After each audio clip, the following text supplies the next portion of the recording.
श्रीलक्ष्मी श्रीमहालक्ष्मी क्षीरसागर कन्यका उत्तिष्ठ हरिसम्प्रीते भक्तानां भाग्यदायिनी।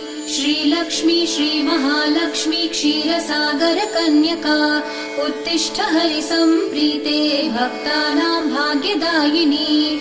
उत्तिष्ठोत्तिष्ठ श्रीलक्ष्मी विष्णुवक्षस्थलालये उत्तिष्ठ करुणापूर्णे लोकानां शुभदायिनी।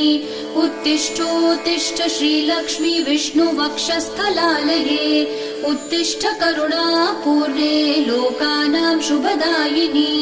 श्रीपद्ममध्यवसिते वरपद्मनेत्रे श्रीपद्महस्तचिरपूजित पद्मपादे श्रीपद्मजात जननी शुभपद्मवक्त्रे श्रीलक्ष्मी भक्तवरदे तव सुप्रभातम्। श्रीपद्ममध्य